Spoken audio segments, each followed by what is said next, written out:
کہ جس کے بارے میں محدثین نے لکھا ہے، ایک سوال عام بندے کے ذہن میں پیدا ہو سکتا ہے کہ اگر فرشتوں نے آ کے جنگ کرنی تھی تو یہ لوگ آمنے سامنے کیوں ہوئے؟ اللہ تعالیٰ پھر فرشتوں کے ذریعے ہی دنیا کے معاملہ چلا لے، فرشتے آئیں، جنگ لڑیں، تباہ کر کے چلے جائیں۔ بنیادی طور پر یہ اللہ تعالیٰ کے قانون فطرت کے خلاف ہے۔ ہاں، کئی مرتبہ اللہ تعالیٰ عذاب کے فرشتوں کے ذریعے عذاب نازل کرتے ہیں، لیکن جب اللہ تعالیٰ یہ ارادہ کرتے ہیں تو پھر کسی بستی کو زمین پہ باقی نہیں چھوڑتے، پھر اس قوم کا کوئی بندہ باقی نہیں بخشتا۔ یہ اللہ کے عذابوں کا سلسلہ ہے۔ یہاں پہ اللہ رب العزت کا مطلوب اور مقصود یہ ہے کہ تم مادی وسائل پورے کرو، تم اپنی تیاری پوری کرو، تم فضائے بدر پیدا کرو۔ جب وہ تمام کی تمام جو اللہ کو مطلوب اور مقصود ہیں، وہ تمام مادی اسباب، وسائل اور روحانی اسباب پورے کر لو گے، پھر فضائے بدر پیدا کر۔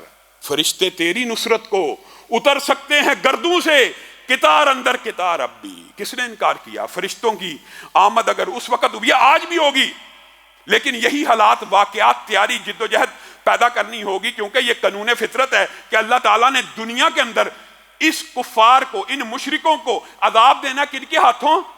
تمہارے ہاتھوں۔ یہ بھی قرآن پاک کی آیت ہے کہ اللہ کا ارادہ یہ ہے کہ تمہارے ہاتھوں سے ان کفار کو بدلہ دے۔ اور یہ بات بھی میں اپنی طرف سے نہیں کہہ رہا، عبداللہ ابن عباس، ایک تو قرآن پاک سے ثابت ہے، بات ختم ہو جاتی ہے، لیکن احادیث میں بھی اس بات کی تائید موجود ہے کہ ایک صحابی، عبداللہ ابن عباس روایت کر رہے ہیں کہ ایک صحابی جا رہے ہیں میدان بدر میں، ایک کافر کے تعاقب میں آواز سنی، ہیزوم آگے بڑھ اور پکڑ لے مشرک کو۔ وہ صحابی ابھی مشرک کے پاس نہیں پہنچے، اس کو مارنے لگے ہیں، کہتے ہیں میرے سامنے اس کا منہ پھٹا ہے، اس کے چہرے پہ ایسے لگا جیسے کوڑا لگا ہے، اور کوڑا بھی زہر آلود، پورے کا پورا جسم سبز ہو گیا۔ میں رسول اللہ صلی اللہ علیہ وسلم کے پاس آیا اور آ کے کہنے لگا، اللہ کے رسول، ویسے تو میں نے اس کو مار ہی دینا تھا۔ یہ بات سمجھنے کی ضرورت ہے۔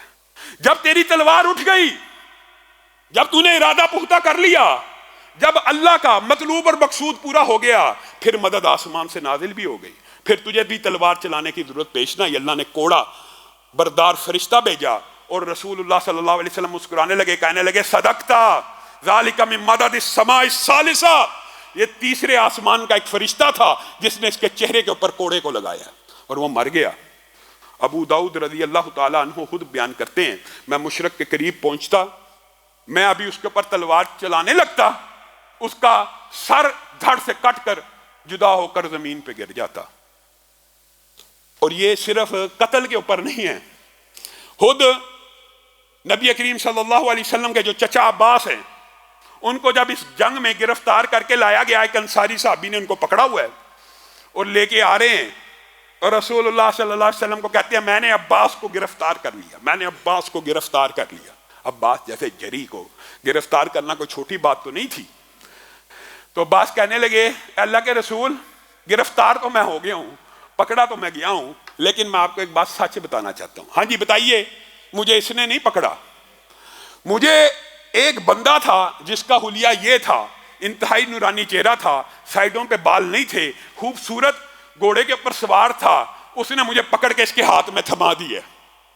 رسول اللہ صلی اللہ علیہ وسلم سے انصاری بحث کرنے لگا، اللہ کے رسول آپ کے چچا ہو کے یہ جھوٹ بولتے ہیں، آپ کے چچا ہیں اور جھوٹ بول رہے ہیں، میں فلاں جگہ پہ تھا، اچانک میری نظر ان پہ پڑی تو میں نے ان کو پکڑ لیا۔ تو رسول اللہ صلی اللہ علیہ وسلم نے کہا، چچا عباس اس وقت جھوٹ نہیں بول رہے، ایدک اللہ بملک کریم، اللہ تعالیٰ نے تیری مدد فرشتے کے ذریعے کی ہے، گرفتار اسی نے کیا تھا، پکڑا تیری طرف متوجہ کروا دی۔ تو گویا جنگ بدر کے اندر فرشتوں کا اترنا قرآن سے بھی ثابت ہے اور ان واقعات سے بھی ثابت ہے، اور یہ فرشتے آج بھی مسلمانوں کی تائید و نصرت کے لیے اتریں گے۔ جب بھی مسلمان یہ ایمان، یہ اسباب، یہ جذبہ، یہ حریت فکر اور یہ نقطہ نظر لے کے میدان میں اتریں گے، مسلمانوں کو فتح ہوگی۔ حق و باطل کی ہر مارکے میں فتح حق کی ہوتی ہے۔ بظاہر آپ کو نظر آتا ہے شاید شکست ہوگی، ایک تو اخروی کامیابی، اور دنیا میں بھی حق کی ہمیشہ فتح ہوتی ہے۔ آپ نے افغانستان کے مظلوم مقہور مسلمانوں کی فتح اپنی آنکھوں سے دیکھ لی۔